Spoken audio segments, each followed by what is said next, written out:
लोग, आप सभी का हमारे YouTube चैनल सिमटेक क्लासेस पर स्वागत है। मैं सुमित त्यागी आपको मैथमेटिक्स की प्रॉपर वे में क्लास देने जा रहा हूं।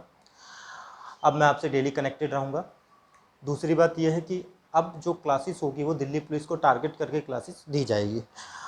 मैं 1 से 1.5 महीने में कोशिश करूँगा आपके मैथमेटिक्स को 15 नंबर का मैथमेटिक्स आना है दिल्ली पुलिस कांस्टेबल में, उस 15 नंबर को कंप्लीट कराने की कोशिश करूँगा, उसके सिलेबस को कंप्लीट कराने की कोशिश करूँगा विद इन ए 1.5 मंथ, यानी 1 से 1.5 महीने में। अब इसमें हम क्या क्या पढ़ेंगे? इसमें मैं आपका सिलेबस तो कंप्लीट कराऊंगा ही दिल्ली पुलिस को टारगेट करके। दूसरी बात, जितने भी एग्ज़ाम्स हुए थे दिल्ली पुलिस कांस्टेबल के, उसमें जो 15 नंबर का मैथमेटिक्स था, उसमें जो मैथ्स के क्वेश्चन थे उनको भी मैं आपको सॉल्व करके दिखाऊंगा। कहने का मतलब ये है कि हम दिल्ली पुलिस प्रीवियस ईयर के क्वेश्चन पेपर को भी सॉल्व करेंगे हफ्ते में 1 या 2 दिन, और साथ में हम उससे रिलेटेड जो हमारी क्लासेस है उसको भी हम फॉलो करेंगे, है ना। वन क्लासेस भी हम स्टार्ट करेंगे, जिसमें सीक्वेंस में आपकी क्लास चलेगी। तो सबसे बढ़िया है, आपके लिए अच्छा मौका है कि भाई पढ़ाई करो। बाकी हम सभी आपका साथ देने आ चुके हैं, और इस चैनल को ज़्यादा से ज़्यादा लोगों तक शेयर करो ताकि उनके पास भी इसका फ़ायदा पहुंच सके, ठीक है। और हम लोग भी आपको पूरा सपोर्ट करेंगे। अगर आपकी कोई भी दिक्कत परेशानी है तो वो कमेंट बॉक्स में बता दीजिएगा। आज मैं स्टार्ट करूँगा क्लास 1, जिसमें मैं आपको स्टार्टिंग से परसेंटेज पार्ट 1 स्टार्ट करूँगा और 5 या 6 पार्ट में मैं परसेंटेज को ख़त्म करूँगा। उसके बाद सीक्वेंस में प्रॉफिट लॉस पढ़ेंगे, CI ऐसे ही पढ़ेगा, जो भी हमारे सिलेबस से रिलेटेड चीज़ें हैं। और मैंने बताया था मैं हफ्ते में 1 से 2 पेपर जो दिल्ली पुलिस कांस्टेबल के प्रीवियस ईयर के हैं वो भी मैं सॉल्व कराऊंगा, जिसको मैं वीक में 1 या 2 दिन में आपको सॉल्व कराऊंगा, है ना। 15 क्वेश्चन आते हैं, 15 के 15 क्वेश्चन को सॉल्व करने की हमारी अप्रोच क्या होनी चाहिए, वो सारी चीज़ें आपको बताएगी हम लोग। तो चलो स्टार्ट करते हैं, देखते हैं। आज हम पढ़ने जा रहे हैं परसेंटेज। प्रतिशत जो है वो सबसे इम्पोर्टेंट टॉपिक है पूरे मैथमेटिक्स। इसको हम 4 से 5 क्लासेस में ख़त्म करेंगे। जितनी भी शॉर्ट ट्रिक होगी वो भी सारी बताई जाएगी, लेकिन आज हम बस इसकी बेसिक बातें करेंगे, बेसिक डिटेल में इसके जाएंगे थोड़ा सा और सीखने की कोशिश करेंगे, है ना। प्रतिशत है क्या? 100 पर कोई चीज़ कैलकुलेट करना ही हमारा प्रतिशत है। प्रतिशत में हम लोग पढ़ेंगे क्या क्या, वो सारी चीज़ें देख लो भाई।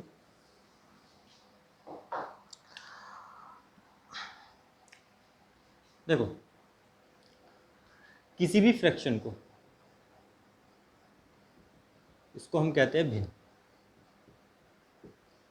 किसी भी फ्रैक्शन को अगर आपको परसेंटेज में कन्वर्ट करना है, प्रतिशत में कन्वर्ट करना है, तो उसकी 100 से मल्टीप्लाई कर दी जाती है। 100 से मल्टीप्लाई करो, वो वैल्यू किस में कन्वर्ट हो जाएगी? परसेंटेज में कन्वर्ट हो जाएगी। और अगर मुझे रिवर्स जाना है, यानी अगर मुझे प्रतिशत को, इसको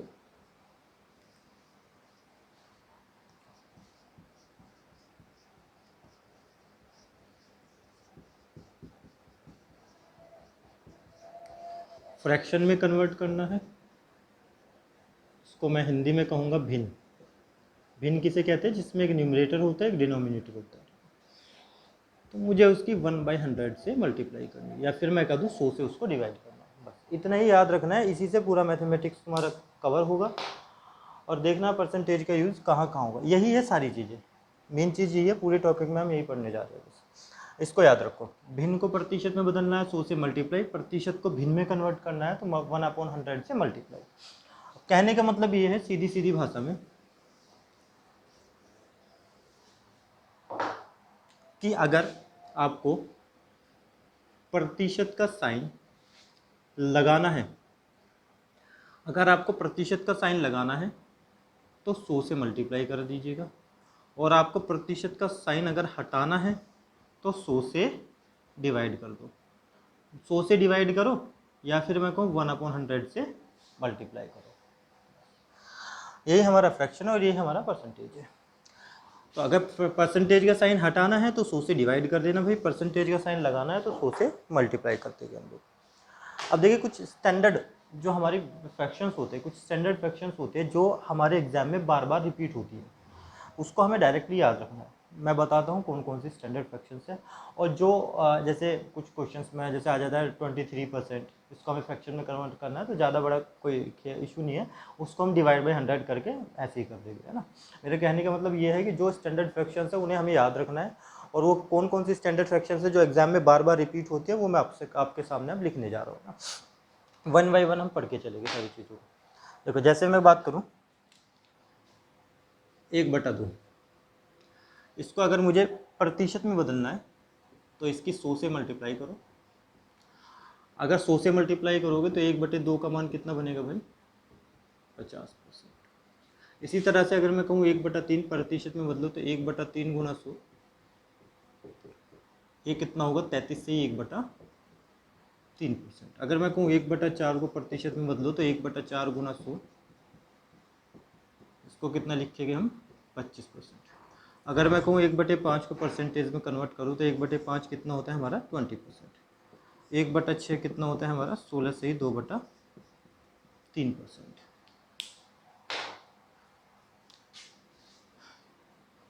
1/7 14 से ही 2/7%।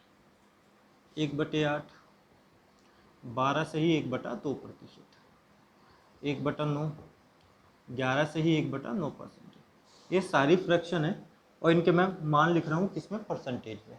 कुछ नहीं किया मैंने, सबकी 100 से मल्टीप्लाई करी, क्योंकि मैंने कहा था फ्रैक्शन को परसेंटेज में बदलने के लिए 100 से मल्टीप्लाई करेंगे, जो भी हमारा मान आएगा वही हमारा क्या होगा, परसेंटेज होगा। जैसे मैंने 1/3 को क्या काम किया, परसेंटेज में कन्वर्ट करना था तो 100 से मल्टीप्लाई किया, तो 1/3 को 100 से मल्टीप्लाई करने के बाद इसकी परसेंटेज वैल्यू क्या बनी, 33 से 1/3%। सारी कहानी सेम है। इसी तरह से 1/10 परसेंटेज में कन्वर्ट करना है तो 1/10 गुना 100 यानी कितना बनेगा 10%। 1/11 ये कितना होगा 9 से ही 1/11%। 1/12 ये कितना होगा 8 से 1/3%।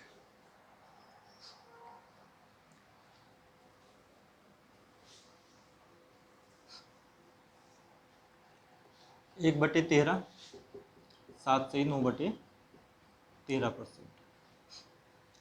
1/14 7 से ही 1/7%। 1/15 6 से ही 2/3%। 1/16 1/16 जो है वो 1/8 का आधा होता है। इस तरह से भी आप याद रख सकते हो कि भाई 1/8 का आधा यानी 12 का आधा 6, 1/2 का आधा 1/4, तो 6 से 1/4% है ना। स्टैंडर्ड फ्रैक्शंस हैं, इनके मान हमें याद होने ही चाहिए, इनका पता हमें मतलब डायरेक्टली हमें पता होना चाहिए, ताकि एग्जाम में क्वेश्चंस को करते टाइम हमें ये सॉल्व ना करना पड़े, क्योंकि बात तो एक ही है ना, कि मुझे बार बार अगर 16 से 2/3% आ गया, डायरेक्टली पता होना चाहिए कि फ्रैक्शन में उसकी वैल्यू क्या होगी, 1/6 होगी। ये बात मैं आपसे बताने जा रहा हूँ। तो ये स्टैंडर्ड फ्रैक्शन है जिनको आपको रट लेना है, जिन्हें आपको याद रखना है। याद रखना, ये पूरे मैथमेटिक्स को आपको बहुत आसान करा देगा।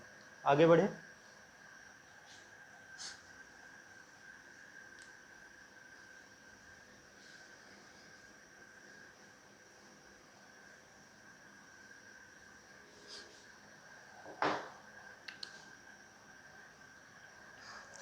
अब देखो इसका फ़ायदा क्या है ना, कि हम ये सब कर क्यों रहे हैं, परसेंटेज और फ्रैक्शंस का मतलब क्या होता है, वो सारी चीज़ें समझते हैं थोड़ा सा।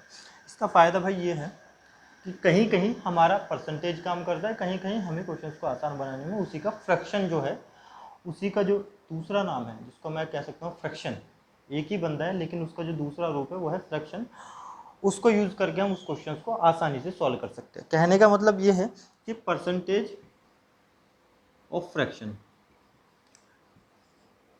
में ऐसा मतलब जैसे कोई भी एक बंदा है, ठीक है, इसका नाम, घर का नाम है राम और बाहर इसको कह देते हैं छोटू।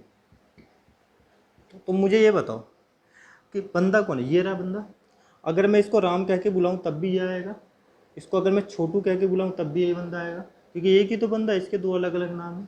सेम कहानी हमारी परसेंटेज और फ्रैक्शन को डिटरमाइन करती है। परसेंटेज का जो परसेंटेज को हम किस फॉर्म में लिख सकते हैं, फ्रैक्शन के फॉर्म में भी लिख सकते हैं। यानी मैं ये कह सकता हूँ कि अगर मैं किसी भी दो गोले लेता हूँ इस तरह से, इसको मैं दो पार्ट कर देता हूँ, मैं कह रहा हूँ ये गोला जो है परसेंटेज में बताना है और इसको फ्रैक्शन में लेके चलते हैं। मैं कह रहा हूँ कि मुझे ये बताओ, ये वाला पार्ट, इसका जो आधा पार्ट है,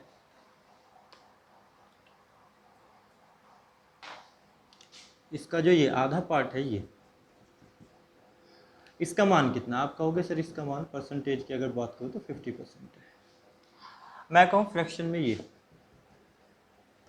ये कितना गोला? आप कहोगे ये पूरा गोला अगर 1 है तो फ्रैक्शन में ये कितना हो गया? आधा गोला हो गया। बताओ क्या मैं अलग अलग बात कह रहा हूँ? बात तो मैं बराबर ही कह रहा हूँ, बस मैंने यहाँ पर इसको किस में डिटरमाइन किया? परसेंटेज में। वहाँ पर मैं इसको किसको में डिटरमाइन करूँगा? 1/2 यानी फ्रैक्शंस पे। तो यही कहानी है, यानी मैं 50% पे भी सॉल्व कर सकता हूँ, 1/2 पर भी सॉल्व कर सकता हूँ, बात क्या होगी हमारी? बराबर ही होगी। बस इतना ही समझो कि परसेंटेज ऑफ फ्रैक्शंस को इसलिए हम लिखते हैं, इसलिए उसको हम उसमें कन्वर्ट करके याद रखते हैं कि अगर कहीं भी बात आ गई 16 से ही 2/3% की, तो आपको पता है इसका प्रतिशत में जो मान होता है 16 से 2/3%, तो फ्रैक्शन में कितना लिख सकते हैं? 1/6।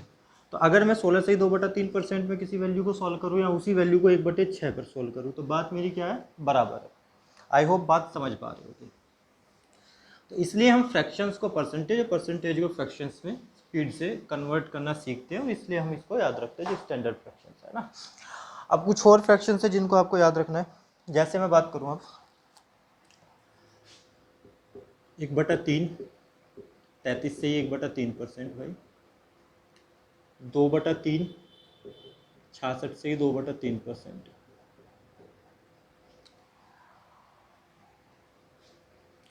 2/3 हो गया, 3/3 100 होगा, 4/3 भी कोई ज़रूरत नहीं है, यहाँ से तो इतना ही काम चल जाएगा ना 1/3 तक, या 1/6। हाँ, इसके बाद अगर हम बात करें जैसे 1/6 का आपको पता होना चाहिए 16 से 2/3%। 5/6 का आपको पता होना चाहिए, 5/6 होता है हमारा 16×5 = 83 1/3%, है ना। अब ये 83 1/3% कैसे आया, इसको सॉल्व करके एक बार देख लो। जैसे मुझे बेसिक फ्रैक्शंस का मान पता है, मैं भाई 5/6 को, एक तो तरीका वही है 5/6 × 100, है ना। इसको सॉल्व करूँगा, 2 से कटेगा, 2 से ये आ गया 3 और ये आ गया 50, 50 पंजे 250/3, तो 3 × 8 = 24, 1 यानी 83 1/3%। एक तो ये है, इसको ऐसे ना करके आप ऐसे भी कर सकते हो, है ना। तरीके बहुत सारे हैं भाई कि 5 गुणा के 1/6, इसको मैं ऐसे लिख सकता हूँ भाई 1/6 का 5 गुणा। अब 1/6 का परसेंटेज में मान कितना होता है? 16 से 2/3%। और मुझे क्या बताना है? इसका 5 गुना बताना है। तो 5 की मल्टीप्लाई 16 में और 5 की मल्टीप्लाई 2 में, तो 16 पंजे 80, 5 दूनी 10, तो 80 सही 10/3। अब इस 10/3 को तुम एक बार और सोल्व करोगे, क्योंकि मिक्स फ्रैक्शन में कभी भी न्यूमरेटर जो है वो डिनोमिनेटर से बड़ा नहीं आता, हमेशा छोटा आता है, लेकिन यहाँ तो बड़ा आ रहा है, तो इसको एक बार और डिवाइड कर लो। इसको तुम ऐसा लिख सकते हो 80 जमा के 3 से 1/3, इन दोनों को ऐड करेंगे तो ये बनेगा 83 1/3%। यानी कहने का मतलब ये 5/6 का मान जो परसेंटेज में होता है वो था 83 1/3%। ये तो बस मैंने एक बार सॉल्व करके बता दिया। आप इसको डायरेक्ट याद रखोगे ज़्यादा बेटर होगा कि 5/6 का मान कितना होता है फ्रैक्शन में? 83 1/3%। बहुत इंपॉर्टेंट है।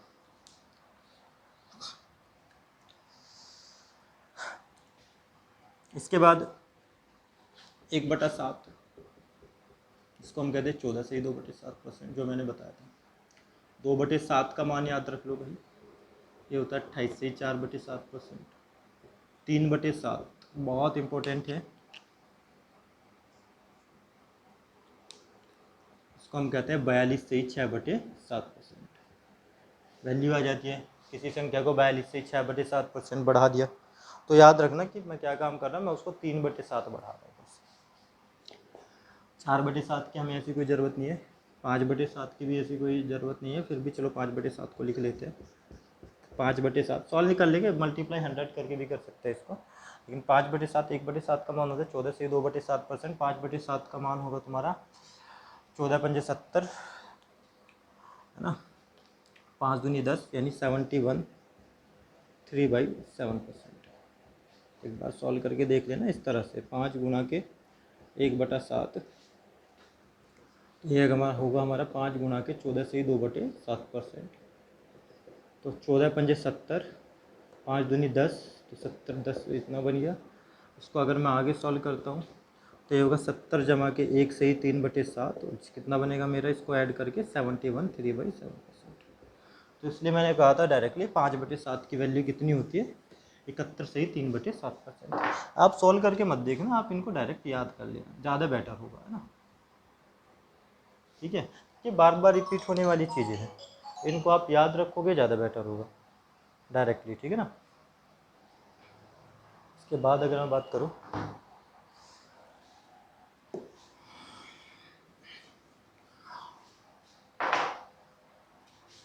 फिर 1/8, 12 से 1/2%, इसमें आपको 3/8 सबसे ज़्यादा इम्पोर्टेंट है।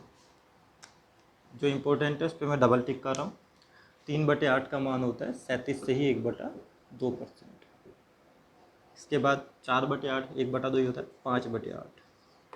This is also the most important. 5/8 का मान होता है तुम्हारा 1/8, 12.5%। 5/8 होता है आपका 62 से 1/2%, है ना। 6/8 वही बनेगा। 6/8 का मतलब होता है 2 3 6 2 3/4 यानी 75%। 7/8, ये भी थोड़ा याद रखो, ये भी कभी कभी पेपर में आ जाते हैं इससे भी डायरेक्ट। 7/8 का मतलब निकाल के देख लेते हैं लोग, यानी 7 गुणा के 12 से 1/2%। इसके इसमें मल्टीप्लाई करोगे, इसके इसमें करोगे तो 12 सते 84, 7 एकन 7/2, इसको करोगे तुम तो 84 प्लस के 2 3 6, 3 दूनी 6, यानी ये बनेगा 3 दूनी 6 7/2, तो 84 और 3 कितना हो गया 87। यानी इसका मतलब ये है कि 7/8 का मतलब होता है 87,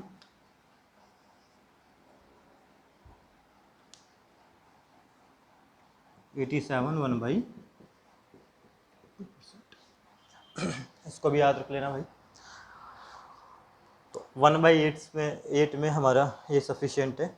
इसके बाद अगर मैं आगे बढ़ूँ 1/9 पर चलूँ तो 1/9 का मतलब होता है 11 से 1/9%। इसको भी निकाल लेंगे, उसमें कोई इंपॉर्टेंट नहीं है इतनी चीज़ें। 1/10, 1/11, है ना। 1/12, 1/12 का मान होता है 8 से 1/3। अगर मैं 1/12 में इंपॉर्टेंट फ्रैक्शंस देखता हूँ तो एक तुम्हारा 11/12 आता है, ये भी थोड़ा आपका इम्पोर्टेंट है, ये भी कई बार एग्जाम में डायरेक्टली पूछ लिया गया है। तो 11/12 का जो मान होगा 11 गुणा के 1/12, इस तरह से इसको सॉल्व करोगे तो 11/12 का मान होता है हमारा, देख लेते हैं, 11 गुणा के 1/12 ऐसे लिख सकता हूँ भाई। तो 11 गुणा के 1/12 का मान होता है 8 से 1/3%। 11 के 8 में मल्टीप्लाई करो और 1 में करो, 11 8 88, 11 एकन 11 यानी 11/3। इसको आप किस फॉर्म में लिखोगे, इसको आप लिखोगे 3 से ही 2/3, और 88 में 3 ऐड करोगे तो ये बनेगा 91, यानी 11/12 को आप डायरेक्टली लिख सकते हो 91 2/3%।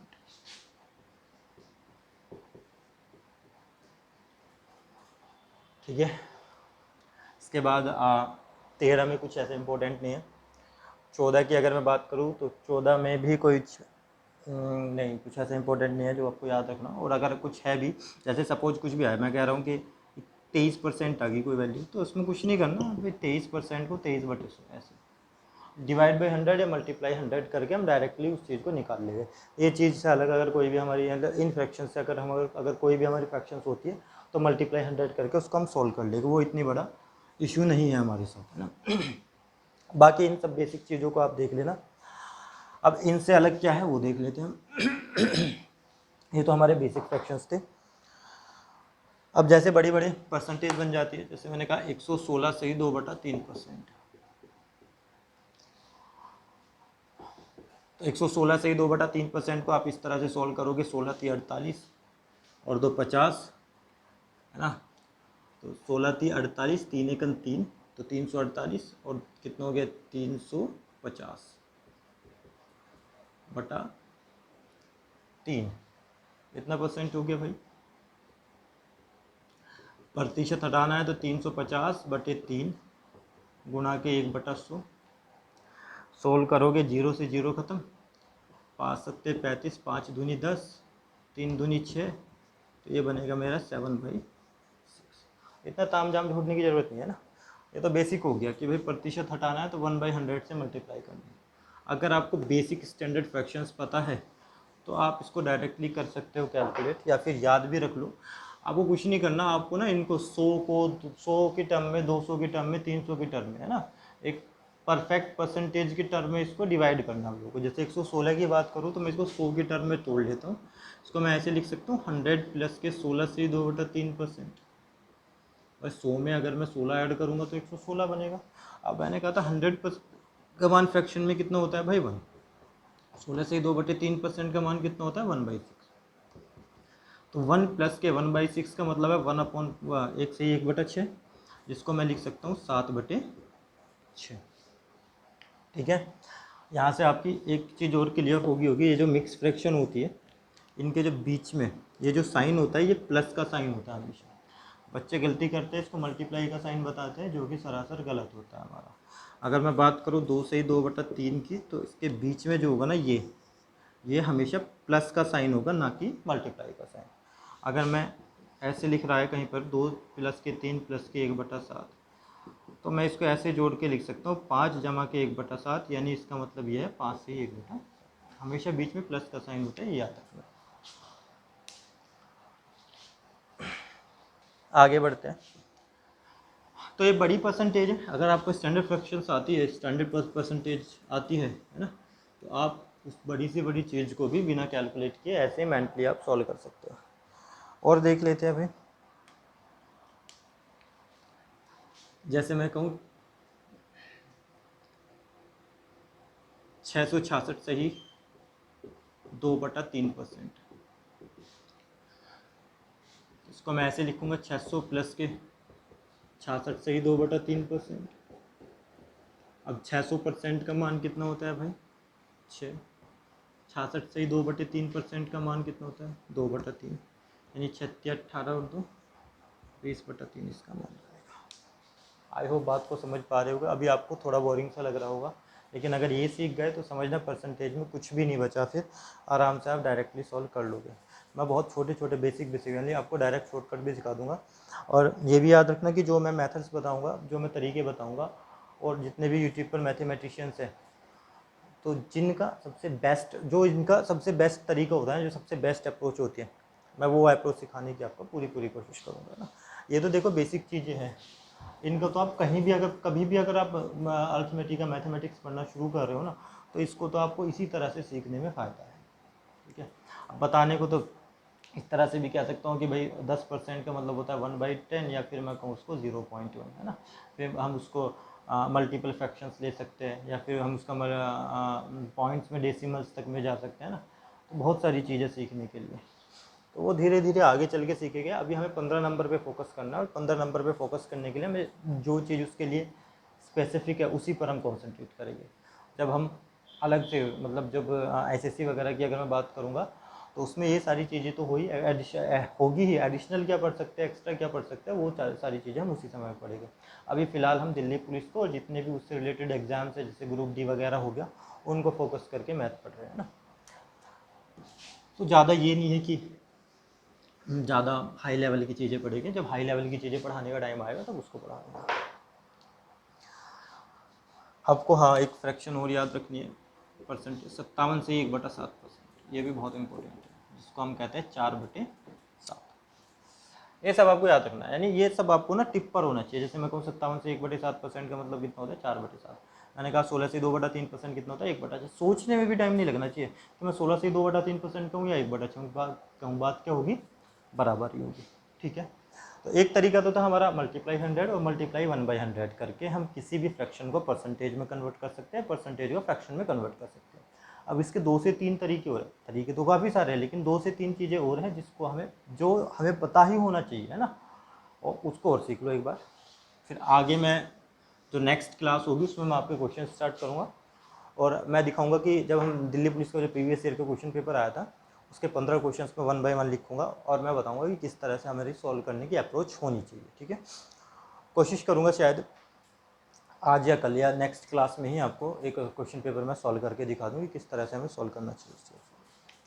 उससे आपको आइडिया हो जाएगा क्वेश्चंस किस तरह के आते हैं और हमें किस तरह से एग्जाम में सोचना चाहिए। देखो जैसे मैं कह रहा हूँ 7/6 की वैल्यू हमें बतानी है, प्रतिशत में कितनी होती है, परसेंटेज में कितनी होती है।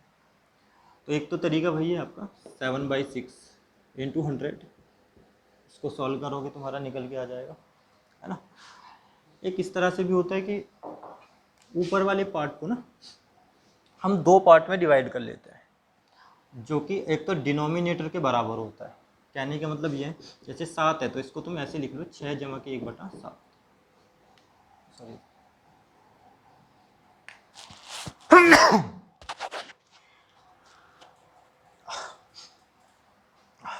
देखो भाई 7/6 उसको तुम्हें दो पार्ट में तोड़ना है, 6 प्लस के 1/6, कोशिश करना है नीचे वाले पार्ट के एक पार्ट बराबर हो। अब इसको मैं इस तरह से लिख सकता हूँ कि भाई 6/6 जमा के 1/6, 6/6 को मैं लिखूंगा, इसको जब काटोगे तो ये बनेगा 1 प्लस के 1/6। अब तुम्हें पता है 1 का मान कितना होता है परसेंटेज में 100%, प्लस के 1/6 का मान कितना होता है 16 से ही 2/3%। अगर मैं इनको ऐड करूँगा तो ये बनेगा 116 से ही 2/3%। ठीक है, तो मल्टीप्लाई 100 करके कैलकुलेशन से आप बच गए हो। तो डायरेक्टली अगर आपको बेसिक फ्रैक्शंस पता है तो बहुत आसानी से कर लोगे। 7/6 को मैंने कुछ नहीं किया, दो पार्ट में तोड़ा, ताकि नीचे वाले पार्ट के अगर मैं बराबर करूँगा तो वहाँ से मुझे एक पर्टिकुलर वैल्यू मिल जाएगी जिसका परसेंटेज बहुत आसानी से हो जाता है। जैसे 1 का परसेंटेज 100 होता है, 2 का 200%, 3 300%, 4 400%, इस तरह से। तो आप उसको एडिशन के तरीके से भी कर सकते हो, प्लस करके भी कर सकते हो। और मैं आपको एग्जाम्पल दिखा रहा हूँ। मैं कह रहा हूँ 9/8, तो इसका मतलब ये है कि इसको मैं ऐसे लिख सकता हूँ 8 जमा के 1/8, भाई 8 हर 9। अब इसको अगर मैं करूँ तो 8/8 कितना हो गया 1 प्लस के 1/8, इस फॉर्म में लिखूँगा। अगर मैं इसको इस फॉर्म में लिख रहा हूँ तो 1 की वैल्यू होगी 100% और 1/8 की वैल्यू होगी 12 1/2%। तो ये कितना हो गया 112 से 1/2%। समझ आ रही है भाई बात, है ना। तो इस तरह से भी इस मेथड को भी आप याद रखो कि भाई 9/8 को मैं किस तरह से तोड़ सकता हूँ, 1 से ही 1/8 में तोड़ सकता हूँ, डिवाइड करके भी देख सकते हो। 1 की वैल्यू 100, 1/8 की वैल्यू 12.5%, तो ये हो जाएगा 112 से 1/2%। अब आपने मल्टीप्लाई वाला सीख लिया, मल्टीप्लाई 100 करके, सम करके भी हम सीख चुके हैं। एक बार माइनस वाला और देख लो कि माइनस में भी सॉल्व कर सकते हैं, हाँ, लेकिन उसकी कुछ कंडीशंस होती है और वो आपका हेल्प करेगा जब हम मिक्सचर एंड एलिगेशंस पढ़ेंगे। जैसे मैं कह रहा हूँ 5/6 का मान परसेंटेज में बताओ, तो अब देखो इसके दो तरीके, एक तो 5/6 गुणा के 100, और मैंने बताया भी था 5/6 कितना होता है, 1/6 का मान 16 से 2/3%। दिमाग इतना पता होना चाहिए 5/6 कितना होता है, डायरेक्टली 83 1/3%, है ना। सोचना ही नहीं है बिल्कुल भी, बस डायरेक्ट पता होनी चाहिए वैल्यू। लेकिन फिर भी अगर आपको सॉल्व करना पड़ जाए, नहीं दिमाग में आ रहा तो किस तरह से करेंगे। तो अब प्लस में तो तोड़ नहीं सकता, प्लस में तोड़ने के लिए ऊपर वाली वैल्यू बड़ी होनी चाहिए, तभी आप डिनोमिनेटर से उसको कंपेयर कर पाओगे। ऊपर वाली वैल्यू इस बार छोटी है तो इसको माइनस में तोड़ दो, यानी इसको मैं लिखूंगा 6 - 1/6, है ना। ये वैल्यू मैच होनी चाहिए ताकि आसानी से हम उसको सॉल्व कर लें। 6/6 हो गया 1 माइनस के 1/6। अब पता है आपको 1 का मान कितना होता है 100%, और 1/6 का मान कितना होता है 16 से ही 2/3%। अब देखो जो नोट करने वाली बात है उसको समझो। प्लस में हम डायरेक्ट ऐड कर लेते थे, लेकिन माइनस में हम डायरेक्ट ऐड नहीं करेंगे। अब मुझे क्या काम करना है, मुझे 100 में से इसको माइनस करना है। तो हमें यहाँ पर जो वैल्यू रखी है ना मिक्स फ्रैक्शन में, तुम्हें इसको माइनस नहीं करना, इसमें एक ज़्यादा को माइनस करना है। यानी अगर यहाँ 16 है तो तुम्हें 17 को माइनस करना है, 17 है तो 18 को माइनस करना है, 18 है तो 19 को। तो कहने का मतलब ये है कि 100 में से मुझे कितना माइनस करना है, 100 में से 16 नहीं 17 माइनस करना है। तो अगर मैं 100 में से 17 को माइनस करूँगा तो वैल्यू बनेगी मेरी 83। अब जो ऊपर वैल्यू बनेगी, वो बनेगी इन दोनों का डिफरेंस। 3 में से 2 घटा दो, कितना बनेगा 1/3, 83 1/3%।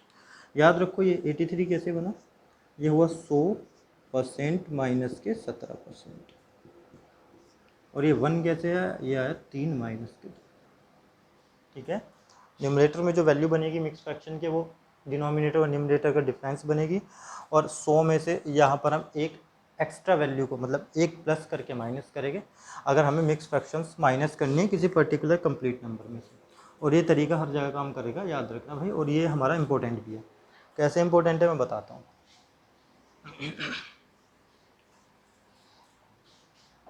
ये ऐसे इंपॉर्टेंट है जैसे आपकी एक वैल्यू आ गई यहाँ पर 25%, यहाँ पर एक वैल्यू आ गई आपकी 50% और बीच में एक वैल्यू आ गई आपकी 37 1/2%। तो हम इसी तरह से कुछ मिक्सचर के क्वेश्चंस को सॉल्व करते थे। तो आपको पता है यहाँ पर इन दोनों का डिफरेंस आएगा, यानी 50 में से इसको मुझे माइनस करना है। तो बहुत से बंदे तो कैलकुलेशन करेंगे, लेकिन अगर तुम्हें पता है कि हम किसी भी कंप्लीट नंबर को अगर माइनस करते हैं तो किस तरह से करते, 50 में से 37 माइनस नहीं करना, 38 माइनस करना है, तो 12 बचेगा, 2 में से एक गया 1 और डिवाइड बाई 2 यानी 12.5%। समझ आ रही है बातें? अब अगर इन दोनों का डिफरेंस लेता हूँ तो डायरेक्टली 37 में से 25 माइनस कर दो तो कितना बनेगा हमारा, 25 12 सही 1/8। इस तरह से वैल्यू बनेगी, ठीक है, 12.5 1:1 की वैल्यू बनेगी ना। तो आई होप बात समझ में आ चुकी होगी कि अगर हम कब किसी कंप्लीट नंबर में से किसी मिक्स फ्रैक्शन को माइनस करते हैं तो एक एक्स्ट्रा करके माइनस करते हैं। जो तरीका है वो मैंने आपको बताया था। जैसे मैं आपके सामने एक एग्जांपल और ले रहा हूँ, जैसे 6/7। तो 6/7 को अगर मुझे सॉल्व करना है तो मैं इसको ऐसे लिखूँगा 7 माइनस के 1/7। 7/7 का मान कितना होता है 1 माइनस के 1/7, ये होता है 100% माइनस के 14 2/7%। अब 100 में से 14 नहीं घटाना हमें, 100 में से कितना घटाना है 15, यानी यहाँ कितना बनेगा 85। 7 में से 2 जाए कितना बनेगा 5, यानी 85 सही 5/7% हमारा इसका परसेंटेज में मान बनेगा। इसको आप मल्टीप्लाई 100 करके भी कर सकते हो, ठीक है। तो ये सारी चीज़ें हैं जो आपको किसी भी मतलब परसेंटेज को स्टार्ट करने से पहले पता होनी चाहिए, और ये आपके हर एक टॉपिक में काम करेगी। अब मैं नेक्स्ट टाइम आपके क्वेश्चंस कराने स्टार्ट करूँगा, 1 बाय 1 हम क्वेश्चंस लेके चलेंगे, और मैं कोशिश करूँगा नेक्स्ट टाइम आपको एक क्वेश्चन पेपर भी सॉल्व कराऊंगा ना। इसमें आपको पता चलेगा कि दिल्ली पुलिस का जो लास्ट टाइम पेपर हुआ था उसमें किस तरह से क्वेश्चंस पूछे गए थे, और उसमें हमें सॉल्व करने के लिए क्या हमारी अप्रोच होनी चाहिए। तो ये वीडियो भाई ध्यान से देखना, क्योंकि अब मैं डायरेक्टली सॉल्व करने की कोशिश करूँगा। जितने भी शॉर्टकट है वो यहाँ से बने थे, और यहाँ से सारी चीज़ें समझ में आती है ना। मिलते हैं नेक्स्ट वीडियो में, तब तक के लिए टेक केयर।